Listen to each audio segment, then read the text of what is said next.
last week, we heard from Scott Flanagan, former president at Edgewood College in Madison, Wisconsin.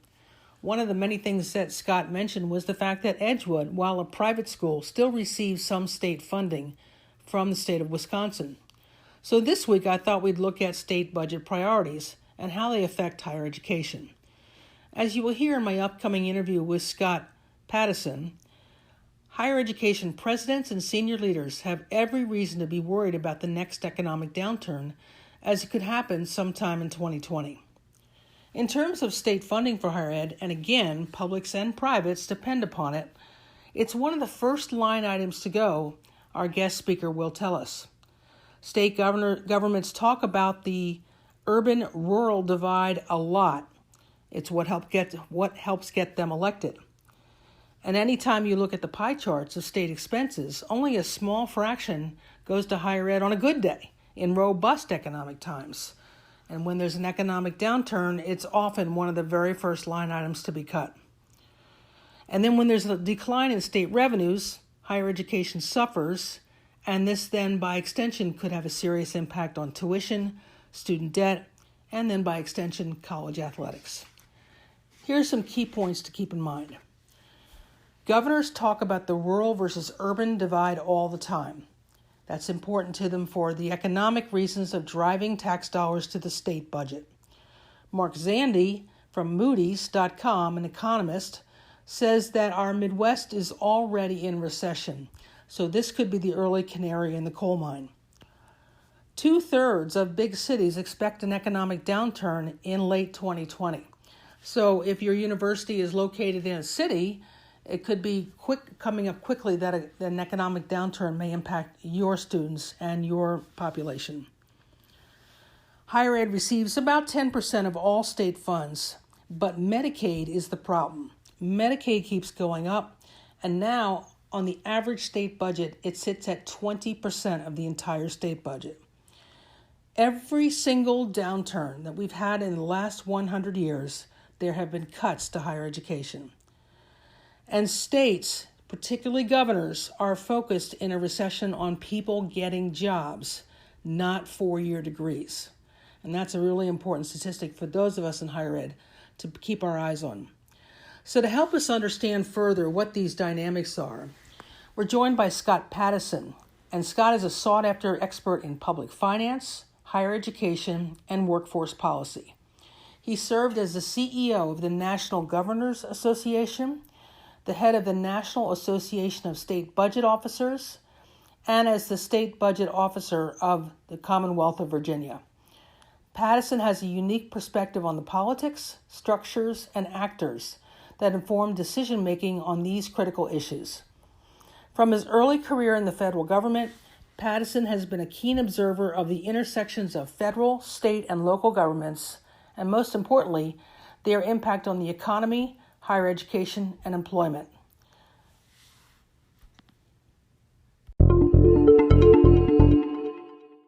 So I'm joined today by Scott Pattison. And Scott, let's get right into it, and let's start with the basics. Can you explain to us how state policy affects higher education? Well, certainly, and thanks, Karen. I'm really excited to be here with you. State policy has a huge impact on higher education. Of course, it has a much stronger impact on public higher education because still to this day, about 40 to 50% of in-classroom instructional costs are paid for by the states, even though the percentage of state support for public higher ed has declined rather precipitously in the last 20 years. But there are also a lot of impacts on private higher education in terms of a lot of states offer tuition assistance to in-state residents for going to private schools.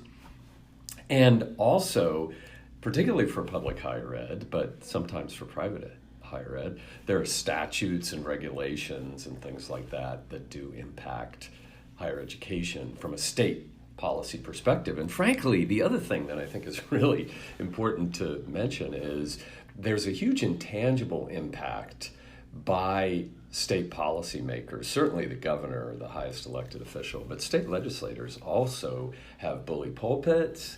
They're responding to or influencing public opinion, and that can really have an impact on higher education. We're seeing right now that public opinion according to the Pew Research Center, has actually shown there's kind of a decline, particularly among Republicans, of a positive view toward higher ed. So there are these intangible impacts that state policymakers have. So talk a little bit more about, give me some examples of state policies that specifically might impact higher ed. Well, starting with the funding, certainly the states, if they decrease funding, for example, that's pretty common when a state goes into recession or downturn in revenues, they cut spending. But there are all kinds of other impacts, particularly for public, but again, sometimes for private higher ed. On the capital side, they have a huge impact on the amount of capital available for buildings, for building maintenance, infrastructure, those types of things. They can influence, because they do provide some funding to higher ed, they can certainly influence policies in higher education. It might be procurement for how they purchase things, but it also could be putting pressure on in terms of acceptances. I know in a lot of states there's a lot of pressure from state legislators that you aren't accepting enough in-state residents because they're cheaper and out-of-state pay more. And so there are just all kinds of impacts that the state can have on higher education. That's interesting. I hadn't thought about the aspect of the ratio of in-state versus out-of-state students, and yet that's been such a major tuition driver for so many public universities. Can you give me an example of where that might have happened? Yeah, no, it really has been really interesting. Great example for me personally, because I went to the University of Virginia Law School, and I also was budget director in Virginia, and throughout my tenure, there was pressure from state legislators on the University of Virginia to have more in-state acceptances. Now, UVA was big on not only enjoying the out-of-state tuition, which is higher, but I legitimately liked the diversity that it provided to have people from all over the world and all over the United States. But state legislators, particularly from high-income urban areas where a lot of their constituents were annoyed that their kids weren't getting accepted, there was an enormous amount of pressure, and there may still be, to have more in-state residents accepted. Yeah, that makes total sense. So if you drill down a little bit into college athletics now, do you think that big-time college sports plays a role in public universities and their relationship with state governors and legislators? There's no doubt that the athletics has a big impact. Yeah. And what's interesting to me and what I've watched throughout my career as more a financial management budgeting person is that there's a big intangible impact. The big schools, because of big time basketball and football and things like that, the ability to have legislators, governors, and others come and see the games, that really does give them some access and therefore some ability to really communicate and influence with top influential legislators and the governor. And it's harder if you're a comprehensive or a small university. Your local state senator and or representatives certainly are big proponents of you, but the big universities with those big athletic programs, they get so much attention for that. And people are following the football team and things like that, it does help them in an intangible but a very concrete way. So it must make the other universities and small colleges feel like, how do we get a place at the table? How do we compete against this? Any advice or suggestions? Well, I know, I was always very impressed when I was on the board of Old Dominion University. I know the president, we hired a new president, and she was terrific. And she said, you know what, we don't have the big-time athletics. They've actually added a football team since. Yes. But we didn't have that at the time. And so she went around, she drove all around the state to personally visit each legislator and just say, hey, we're here, this is why we're important to the whole state. So there are ways to do that. I think it's harder to plan to have a winning team, obviously. So, but that certainly makes a difference. I know over the years that when teams do well, the fundraising goes up. Yeah, there's certainly a heightened awareness of the institution, even at the Division III level. I mean, you have, a school makes a successful run into the Final Four, particularly in either football or men's and women's basketball, sometimes lacrosse. It gets a lot of attention, and Virginia, for example, has had a lot of Final Four Division III schools. So, but what you're saying is it doesn't really impact the state legislature. It might impact the state legislators. The local folks who are elected by those constituents. But in terms of impacting the state policy and state budget, is a little less. Yeah. Okay. Well, that makes well put. That makes sense. Yeah. So how do you think state policymakers in general view college athletics today, with all of its warts and challenges and opportunities that are out there, and the way they're creatively generating revenues? Well, I think that there's kind of a positive and negative view. I think there's no question legislators, governors, other state policymakers, they, especially if they graduated from a school in their state, they're strong. They're usually really active, good alums, and they enjoy watching the sports and things like that. But I think what universities and colleges have to really think about with regard to athletics is that while on the one hand, state policymakers feel that it's great to have athletics, they want to see that. They think there are so many benefits. It's basic health and things like that. So they like to see the athletic programs. But over time, I think there's going to be less and less sympathy for colleges or universities having issues with college athletics. And so I think the universities and colleges need to be aware of the perceptions. There's a strong concern now. Of course, you've seen the California State Legislature and others say, hey, NCAA, you can't take advantage of the athletes. You have to let them own their name and be able to go on social media and make money and things like that. And I think that'll continue.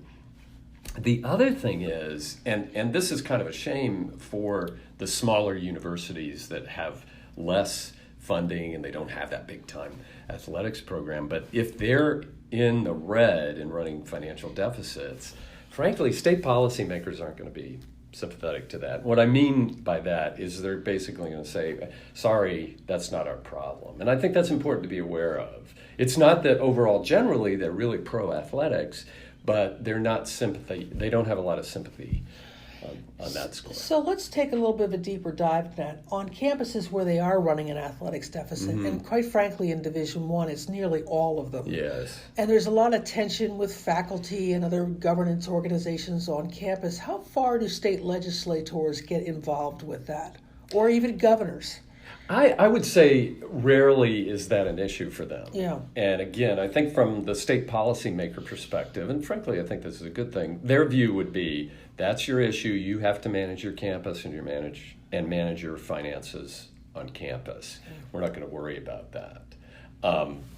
What they want to see, and obviously the state wants to see, is that everything, rules are being followed, regulations are being followed, that type of thing. Okay. And it's certainly, I will say, my advice to folks in that position is state policymakers, again, will not be sympathetic to that. So I wouldn't use it as an argument that, we're spending extra, we need more money just overall generally because we're having financial deficits in athletics. That will not be a winning argument. Right. So then it becomes up to the campus to really manage it effectively. And for years and years, college athletics has dealt with it by just trying to raise more money. Right. So what do you think of some of these unique strategies that colleges and universities are using around their athletics program to raise money? Well, I do think what's important, and I think, frankly, what's going to make a difference, even to state policymakers, is to tie the athletics program to the greater good.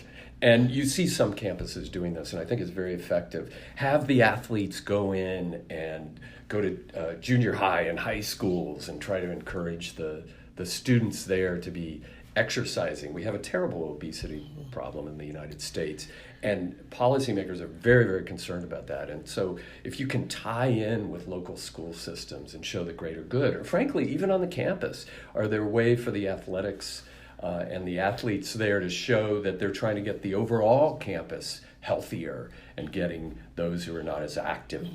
So there are a lot of things they can do, and frankly, I think that also might attract some grants that are targeted to improving health, but they also may be able to raise more money. How do governors and else, do they have an opinion about the a continued evolution of the millions and sometimes billions of dollars that are coming into college sports? Do they feel like that's a disconnect at all with higher education?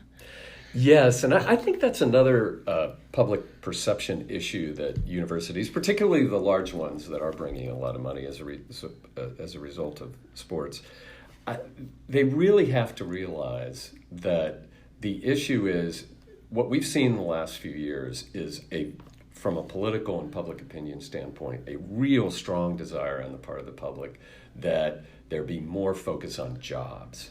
And we can argue about whether that really is the right way to go. But the public now expects those who come out of university with some type of degree or certificate to be able to get a job.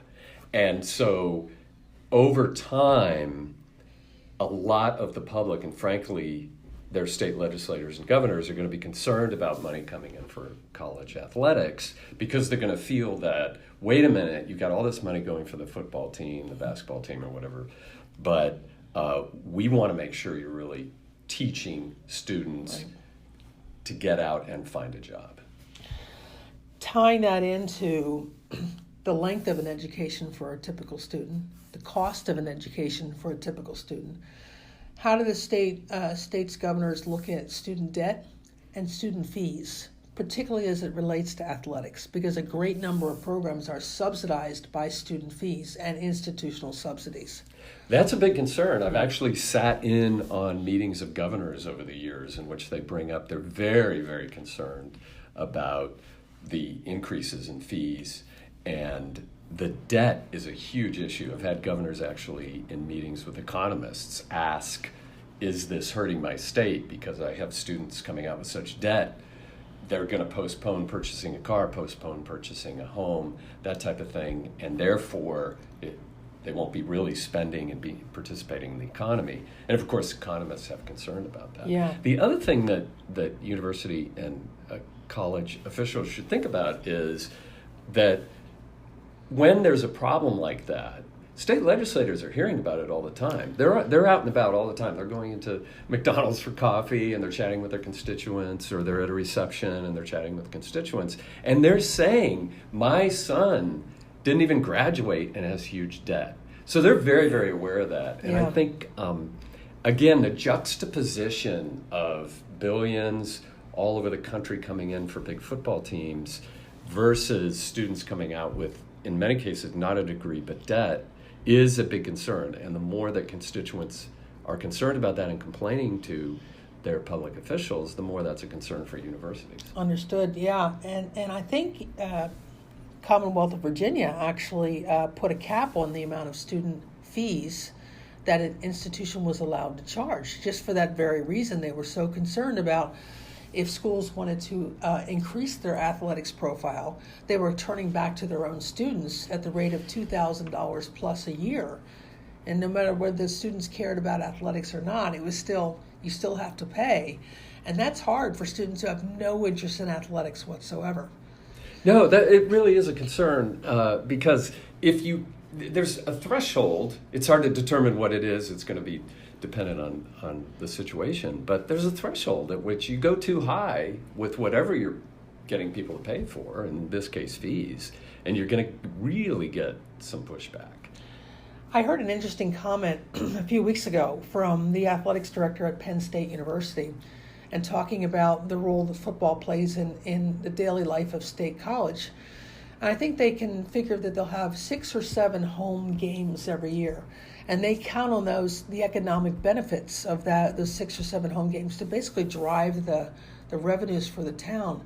I know there's many other places like that in America, whether it be Iowa City, Iowa, or Madison, Wisconsin. How do governors look at those kinds of things where it's the revenue, the economic benefits can really help a local community?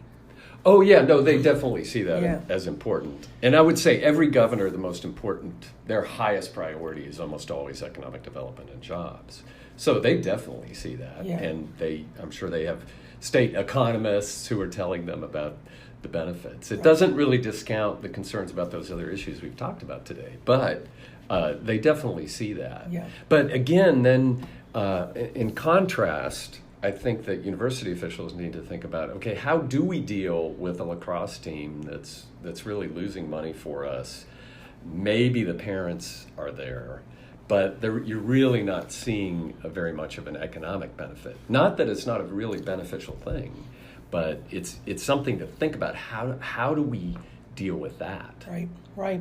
And all the mandates, including gender equity in Title IX, and balancing out your sport portfolio. The NCAA has certain restrictions as to how many team sports and individual sports you have to offer. So it's complex. It really is. Yeah.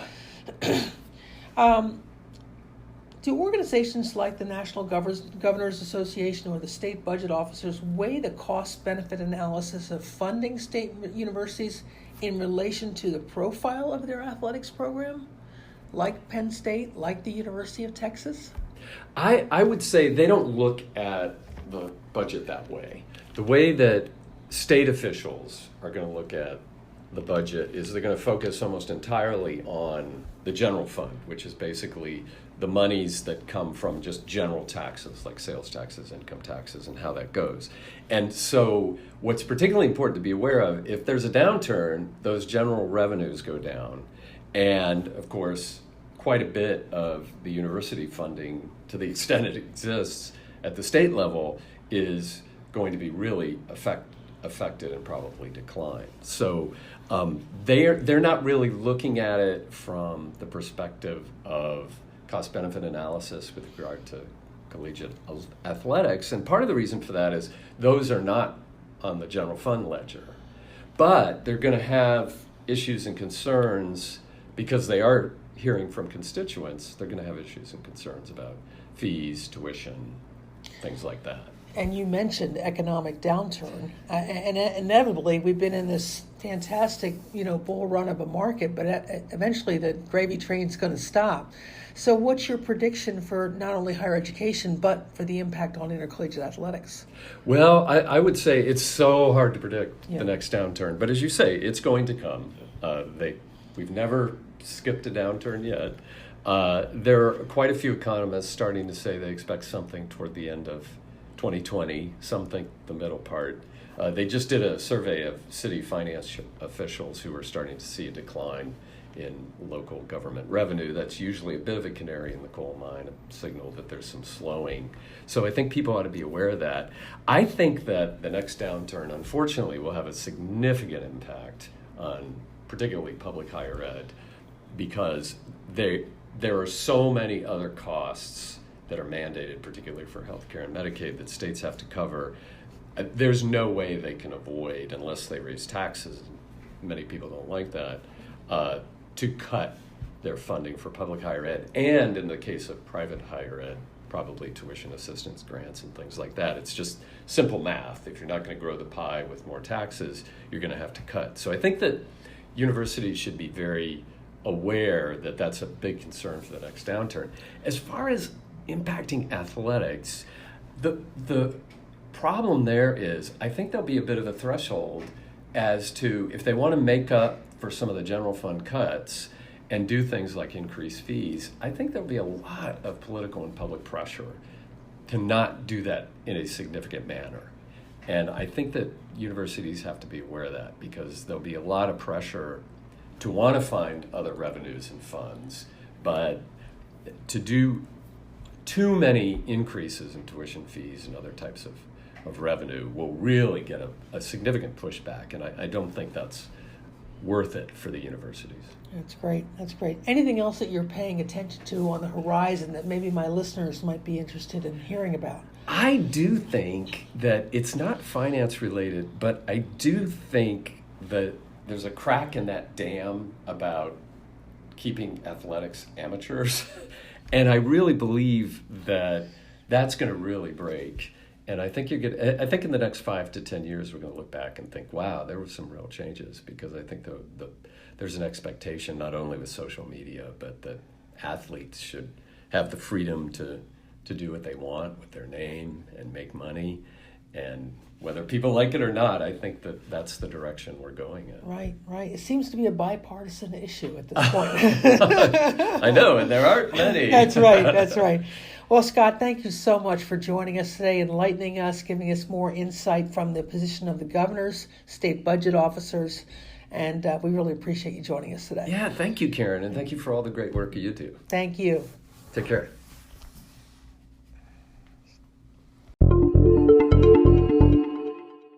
So as you may know, I write a weekly column for Forbes.com about issues at the intersection of college athletics and higher education. A couple of weeks ago, I wrote an article entitled Names, Images, and Likenesses, and Data.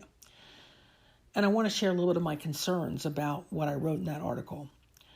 Much has been written in the last few months of 2019 about college athletes not being permitted to monetize their own name, image, or likeness under the NCAA's collegiate model. Now that California and a host of other states have proposed legislation to undo this, there is one other discussion point that athletes at all levels should seek to own and control: their biometric data. The University of Michigan was the first major college brand to consent to collecting private performance data from their athletes as part of the apparel contract. The Wolverines signed with Jumpman, Nike's Michael Jordan branded apparel division.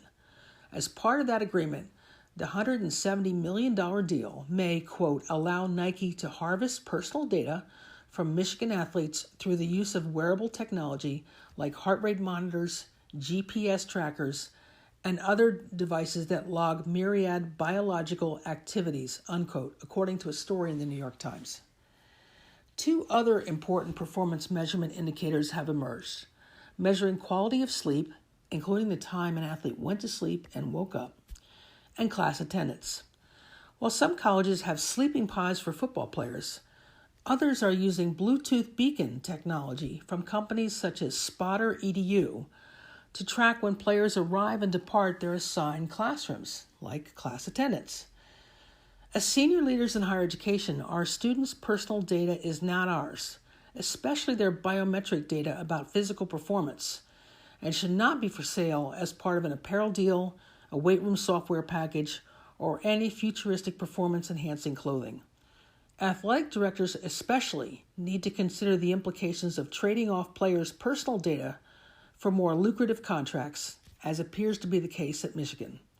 In effect, data and apparel companies are using college athletes as free research subjects in a for-profit enterprise. How is that any different than using their names, images, and likenesses? Thanks for joining us.